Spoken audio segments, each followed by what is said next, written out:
Hey students, I want to teach you something really cool today that's just absolutely fascinating. It's not in your book, and it's not something that you technically have to know for a multiple choice quiz. You may have to know it on a short answer quiz, but it's really cool. Okay? You know how professor people are always talking about critical thinking? And we always say, oh, you should be a critical thinker. And we kind of think like, what the heck are they talking about? I don't know. There's a bunch of skills associated with critical thinking, okay? And we talk more about those later, but basically it's the ability to evaluate and compare and reflect and apply and a lot of other skills that we talk about, okay? But I want to tell you where some of these ideas came from, okay? There was a researcher named William Perry, and he basically took off where Piaget, he took his work from Piaget, where Piaget left off. So, Piaget, remember, where did he stop at? Pause for a minute, think. Oh yeah, formal operational thinking, right? Adolescence.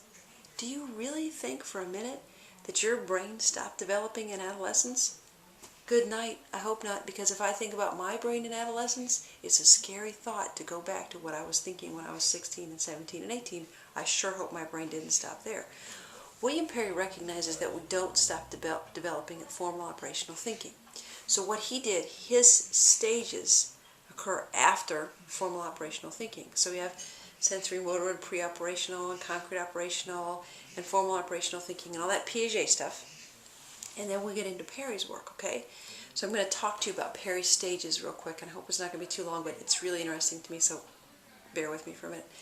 So Perry's first stage after formal operational thinking, okay, is a stage he called dualism, okay? And in dualism, we think that there are right answers in the world somewhere, and we just have to find out the right answers. So we just want the facts.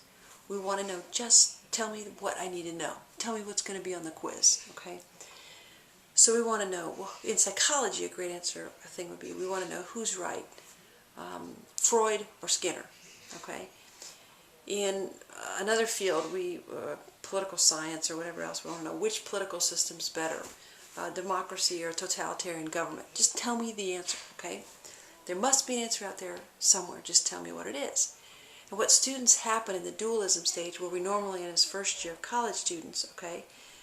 When students are in this dualism stage, if the professor says, well, it depends, students usually say, BS. They don't know. They just don't know. It's not that it depends. They're just not telling me, okay? Somewhere along, usually around people's sophomore-ish year, maybe junior, it starts to dawn on them something called beginning relativism. That maybe it depends. Maybe there's some gray areas, okay? And so that beginning relativism, kind of like, well, maybe the answers aren't so clear-cut, is that next stage. That's that beginning relativism. Okay, there's gray areas out there. There's things that we don't know the answers to yet, but we'll find them. We'll figure it out. We just don't know yet. Okay, the next stage of Perry's stages is called multiplicity. So far we've had dualism, beginning relativism, now we're at multiplicity. Okay, you know some multiplicity thinkers, okay? Multiplicity is like, everything's awesome, baby. Everything's equally good. There's multiple perspectives. There's multiple ways of seeing the world. There's multiple truths. There's validity in all kinds of truths, okay? You might recognize that some of you are in this stage because a lot of times college juniors or seniors tend to be in this stage, okay? So it's kind of like, well, who's to say that Emily Dickinson's poems are better than my sister? My sister writes poems. Her poems are awesome. Everybody can write awesome poems. And who's to say a totalitarian government isn't as good as a democracy? There's pros to a totalitarian government, and each person can make up their own mind. And who's to say that Freud was any better than Skinner, or Skinner was any better than Freud? Every view is legitimate, okay? All things are winners. All things must have prizes, okay? So that is called multiplicity. So every writing style is good. Every philosophical orientation is valid. I see the validity in it. Every ethical system, I can see why that makes sense for you. Every psychological orientation, every type of approach to OT, whatever you have, I can see the validity in that. Now, that's common in college. So I'm not If that's where you are, that's where you are. That's okay, okay? But let me tell you what the next stage is. The next stage is called comparative evaluation, okay? And we realize, wait a minute.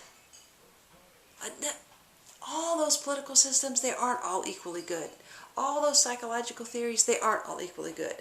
All those, whatever, types of ways of viewing history, types of ways of doing math, all those, whatever it is, educational systems for your education majors, they're not all equal. Some are better than some other ones. This is what dawns on you, though. It dawns on you that the professor doesn't know the answer. It dawns on you that the professor is using some sort of criteria to determine whether a system or an idea is a good idea or not. And that you don't have to rely on that professor to make the decision. That you've learned enough to figure out, well, what are the criteria I value? How would I decide if a system or idea or poem or theory is a good one? And you decide what things matter in evaluating a theory. So does research matter? Does cross-cultural relevance matter? Does parsimony matter? Does elegance matter? Does generalizability matter? Does practicality matter? Does cost matter? Does connection and being able to integrate it with something else in another field matter? I don't know. Because each of you decide what things are important to you in deciding what theory you want to practice from. That's pretty cool, right? Because you make the decision. Now, let me talk to you about the very last stage, because it's really cool. Because what Perry said comes next after that is commitment and relativism. Commitment and relativism is you decide which theory you think is best, and you take a stand. And you might even create somewhat of your own theory, or blend multiple theories or multiple ideas and say, this is the way I practice nursing, or this is the combination of psychological theories that I most believe in, or this is the educational philosophy that is apparent in my classroom, a little bit of this and a little bit of this and a little bit of this. You recognize that your answers might change with time. You recognize that new information could affect how you believe. But you have some commitment to some sort of value system, some sort of idea, some sort of beliefs about why you're a Democrat or why you're a Republican or why whatever you are, because you've thought about it and because you've evaluated along every step of the way and because you recognize that there's some criteria to which you can judge one thing compared to another thing. That is really awesome, people.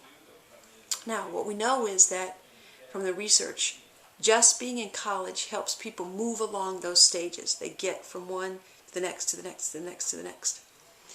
What we also know is that the changes are really slow. It takes a long time to get through the different stages. We also know that you can be in one stage in one subject matter and another stage in another subject matter. Okay, in chemistry. In chemistry in 10th grade, they started talking about moles, and I started drawing pictures of them, and I zoned out the rest of chemistry. I don't know anything about chemistry. I know Na is salt. I know H2O is water. That's pretty much the entire sum of my 10th grade chemistry year. So my knowledge of chemistry is going to be really, really... The cat just walked in the door. So we'll just kind of ignore the cat. So my knowledge of chemistry in terms of where I am along Perry's stages may be much further back than my knowledge of psychology, which I've studied for a long, long time. So you can be in different stages at different places. Here's the other thing. If you just teach students about this idea, about Perry's ideas, and you teach them about critical thinking, it encourages them to move down the line to the next stage. That's pretty cool too. The last thing is, this is what makes professors awful, okay? Because we forget. Because we forget what it's like to be you. We forget what it's like to be a student. So when professors talk, sometimes they talk up here, up here, up here, up here. I have no idea what the end of the video screen is, but they're way above our heads. They're talking up here. And we can't get that because maybe we're here. And that's not to say you're not bright.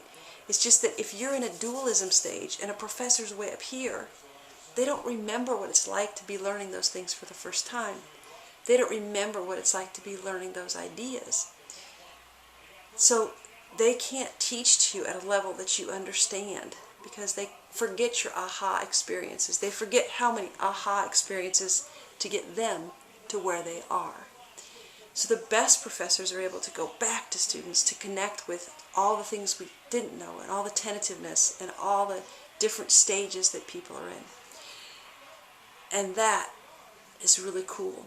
So as you go through life, if you find yourself thinking that maybe life is more relativistic than you once thought, and maybe it's more contextual, and maybe your answer is it depends more often than you used to say, then you're on your way to being a better critical thinker and a lot more wise. So, I hope the football wasn't too loud in the background, because the minute the cat opened the door, it got a lot louder. But that's all I have to say about this, and I think it's really cool stuff. I hope you think so too. Have a good day. Bye.